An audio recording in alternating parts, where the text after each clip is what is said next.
For 20 years, Maria Callas stood as the absolute powerhouse of the opera world. Fans traveled across the globe just to witness her talent, leaving even the toughest men in tears. Yet, beneath the fame lived a deeply isolated woman. She gave her heart fully, felt every betrayal, and met an untimely end alone in her Paris flat, with nobody left to hold her hand. This tells the tale of Maria Callas, peeling back the stage persona to reveal the real human underneath. Part 8. A rough start that no kid would want. She arrived in New York City on December 2, 1923, as Cecilia Sophia Anna Maria Callas. Born to Greek immigrants, her father, George, worked as a pharmacist, chasing the American dream to build a brighter future for his family. Her mother, Evangelia, was a different story, a high-stakes climber with ironclad plans for exactly who her daughters needed to be. Right from the jump, Maria's life was dictated by forces she could not touch, starting with her parents' miserable, crumbling marriage. Her dad was a soft-spoken guy just trying to keep the peace, while her mother was a total control freak. She was chilly and made no secret of liking Jackie better, since her older sister was seen as the pretty one. Jackie was the elegant one who commanded every room, while Maria felt like the clumsy kid in thick glasses who did not fit in. She was not the trophy child her mom bragged about, just a girl in the shadows. But man, could she belt a note. Even as a tiny kid, everyone knew something magical was going down whenever she started to sing. Her mother caught on fast, though not because she was proud. She saw a massive golden opportunity. Since Evangelia craved a high society lifestyle, she treated Maria's voice like a meal ticket that needed to be polished and exploited. They threw her into vocal training the moment she could talk, and by her early teens, she was already hitting the stage professionally. She never really had a normal childhood by any stretch of the imagination. Forget about summer breaks or just hanging out. Her life was a constant loop of drills, practice, and shows. When she turned 13, the family home finally hit the breaking point. Her father remained behind in New York. Her mom packed up the girls and shipped off to Greece, a total mystery land to Maria, with zero friends or roots. The year was 1936, and Greece was a powder keg, marking the start of her darkest and most grueling chapter. Most fans who cheered for her later on had no clue about the pure hell she endured back then. Her survival through those wartime struggles in Greece effectively forged the legend she would eventually become. We will dive into that soon. But first, you have to grasp her vocal power. It is the only way her story adds up. Section 7. Biographers always hit the same wall when they try to put Maria Callas's talent into words. It is that classic struggle of trying to describe a once-in-a-lifetime musical genius using just plain old speech. Language fails us here, but let us try. Back in the mid-19th century, the opera world had a strict mold for lead singers. Everyone wanted a pure, glass-shattering tone that felt bright and effortless at the very top. Critics loved singers who could effortlessly nail high notes and float over a loud orchestra without breaking a sweat. Callas did not fit that mold at all. She had something far more haunting and strange. Her low notes carried a raspy, velvety weight that felt incredibly deep and complex. When she hit the highs, it was electrifying. Not just for the volume, but for the raw, gut-wrenching feeling behind every note. There was a noticeable shift between her high and low ranges that some picky experts actually labeled a mistake. Yet Maria realized something that the other singers of her era totally missed. Performing opera is not just hitting perfect notes. It is about selling the story. It is about becoming the character so fully that even the folks in the cheap seats feel every single syllable. She studied at the Athens Conservatory with Elvira de Hidalgo, a former Spanish superstar who was a legend in her own right. Her teacher spotted that spark instantly, spending years refining Maria's skills and showing her how to use her voice as a weapon.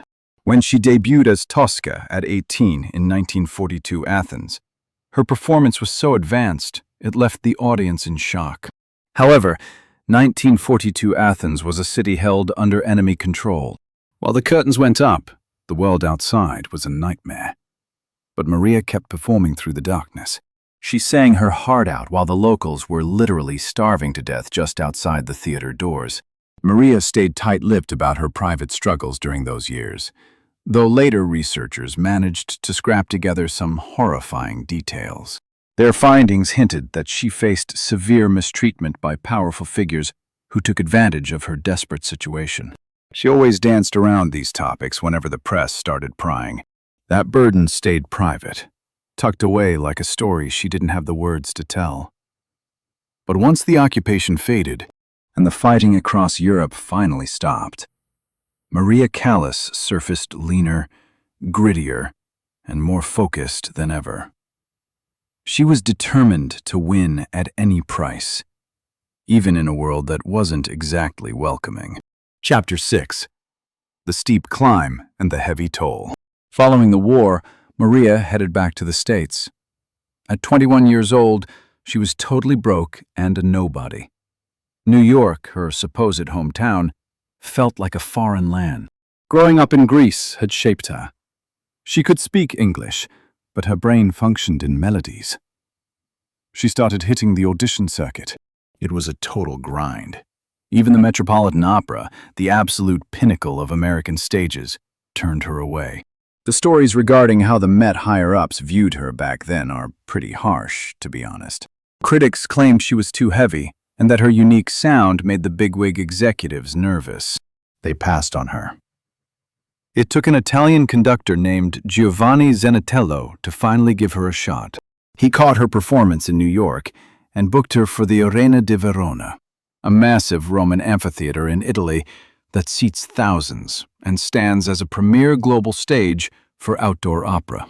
Her 1947 performance there was a smash hit, kicking down doors that had been slammed in her face. Verona was also where she crossed paths with the man who would eventually become her husband. Giovanni Battista Meneghini was actually 27 years older than Maria. This guy was a loaded Italian tycoon in the brick industry who was obsessed with opera and had plenty of cash to fund his passion. He was instantly hooked on Maria's voice and made it his life's mission to stay by her side. He stepped in as her manager, financier, and protector before they wed. They tied the knot in 1949. Regardless of his feelings, his commitment to launching her career was the real deal. He bankrolled her lifestyle and handled every contract, providing a level of financial security she'd never experienced before.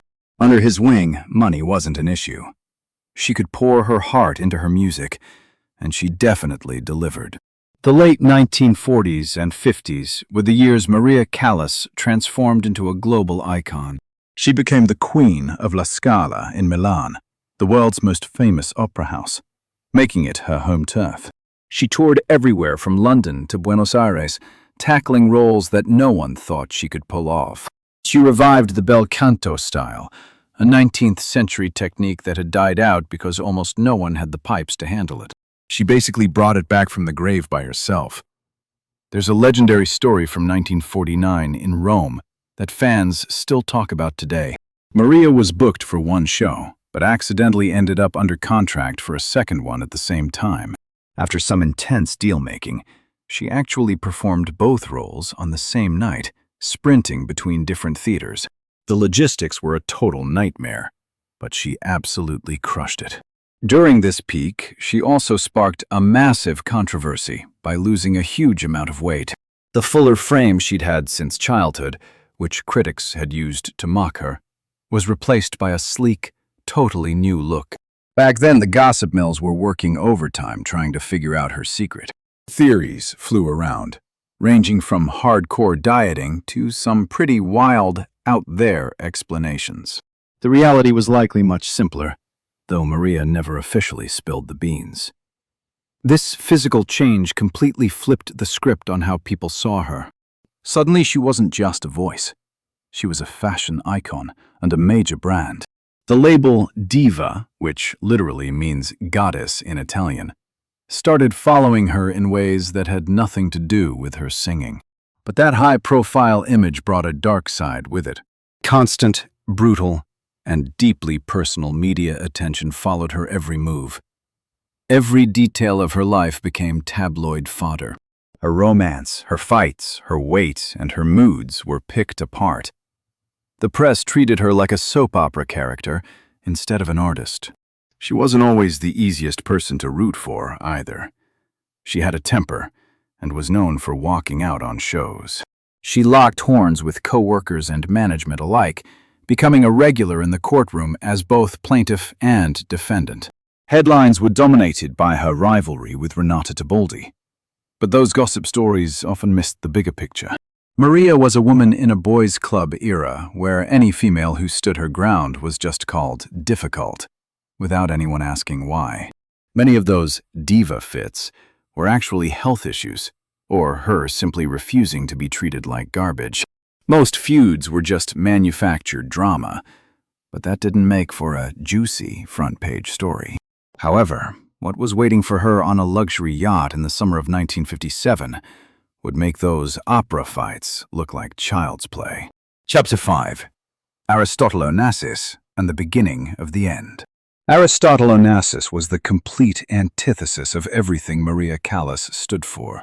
This Greek tycoon sat atop a shipping empire, ranking among the wealthiest people alive. He was stocky and plain-looking, but he radiated a personality that felt like a force of nature. Rising from poverty, he used grit and ruthless tactics to stockpile ships, islands, and high-profile lovers while still being a married man. His wife, Tina Livanos, was another shipping heiress, and they shared 2 children. They officially met at a 1957 Venice gala, though they had moved in the same circles for years.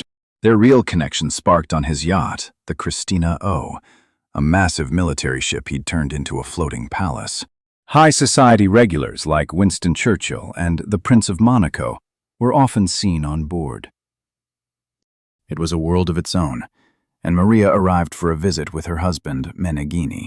Their relationship started as a slow burn before Onassis shifted into a high-speed pursuit. He chased his targets with total focus, and Maria, always the overlooked sister, was defenseless against being chosen by a man who could have anyone. By 1959, her marriage was finished, leaving Meneghini completely broken.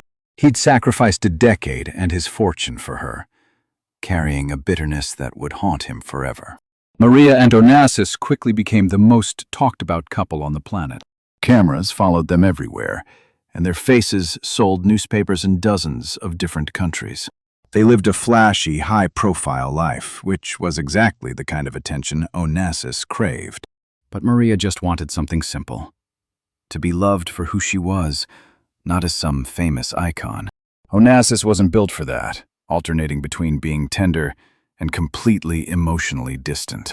He pushed her to quit singing, and with her voice already failing, she used it as an excuse to step away.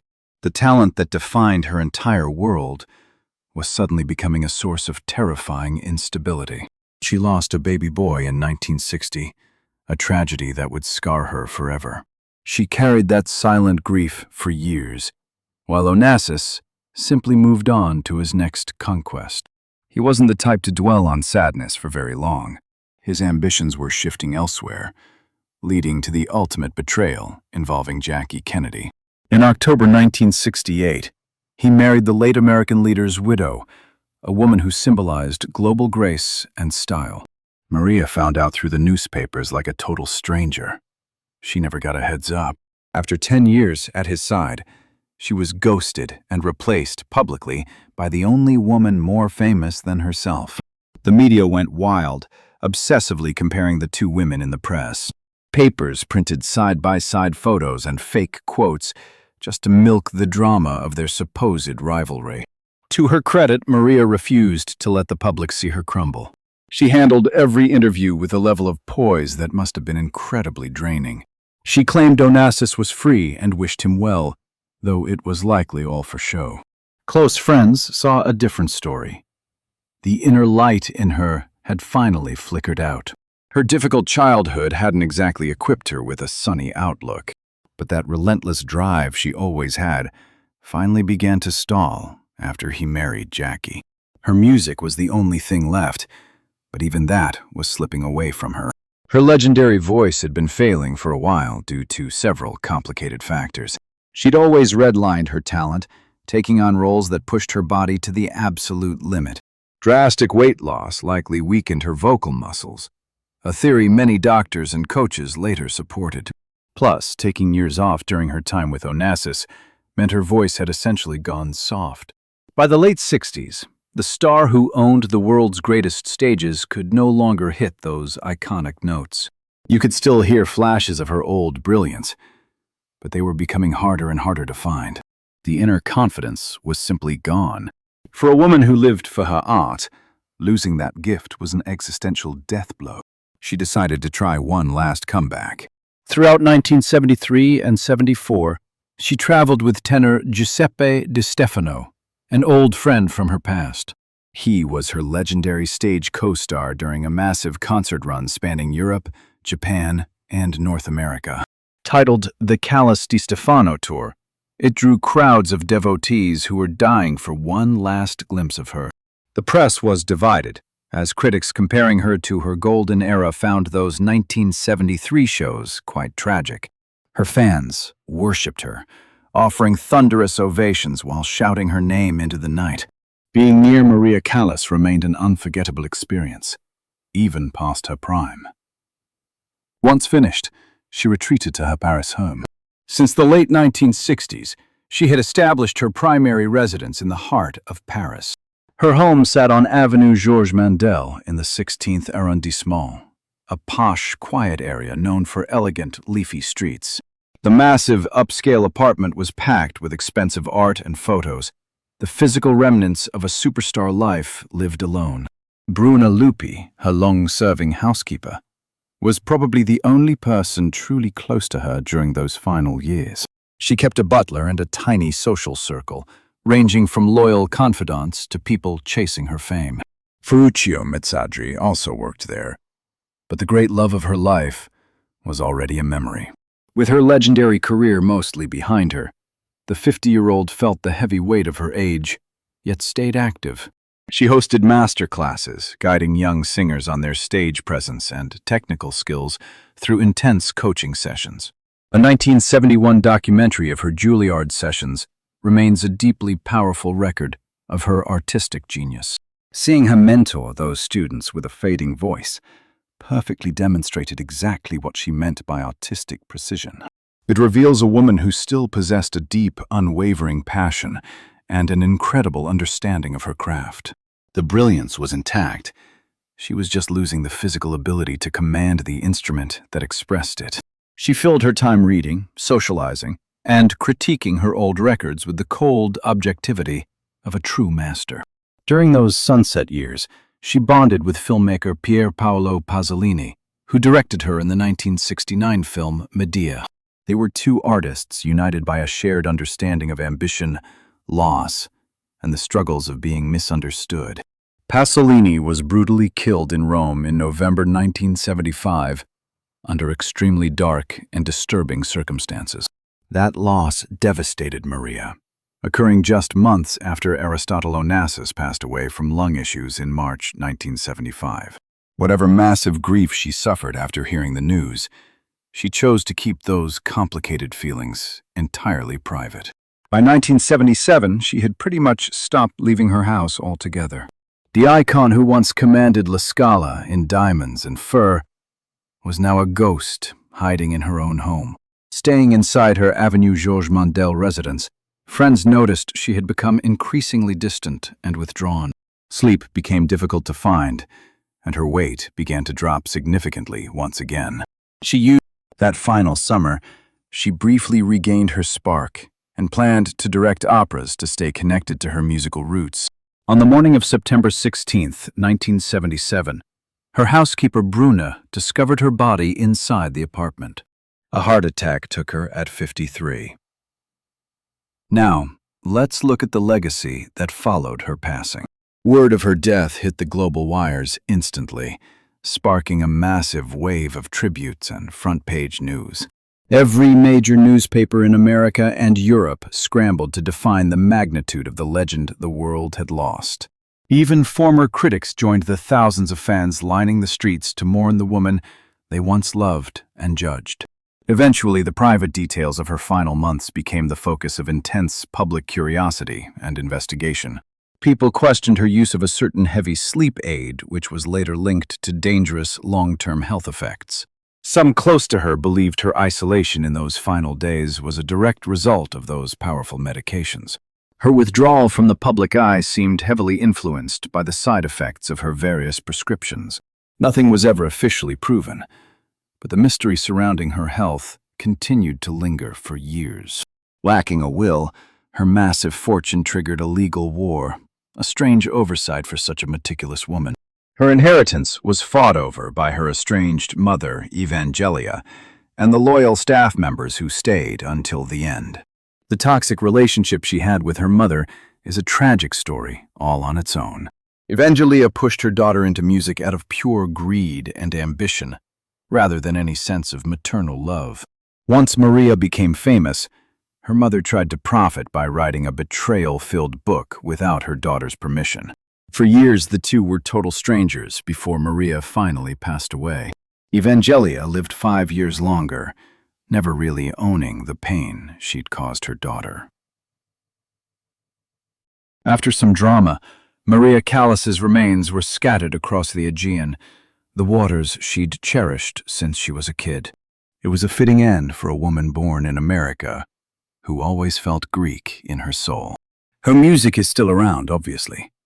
In fact, that's one of the most fascinating parts of her legacy. If anything, she's a bigger star now than when she was actually on top of the world. Her tracks are constantly refreshed. Young artists study her, and experts keep writing her story. Documentaries keep dropping, movies are being prepped, and her face is all over art galleries. Her name comes up whenever someone describes what a legendary opera performance should actually feel like. That 1954 recording of Casta Diva from Norma still goes viral when people show beginners what opera can do. It isn't a flawless recording. You can practically feel the sweat and the sheer work behind the sound. But there's something in that audio that cuts through everything and stays locked in your soul. That was her essence. That was the power she held. And that's what we lost one September morning in Paris, 1977, inside her lonely apartment. Chapter 1. The Unanswered Question. If you spend time with Maria's story, something eventually starts to bug you. It isn't the obvious tragedies like the failed romance, the lost baby, or her voice fading away.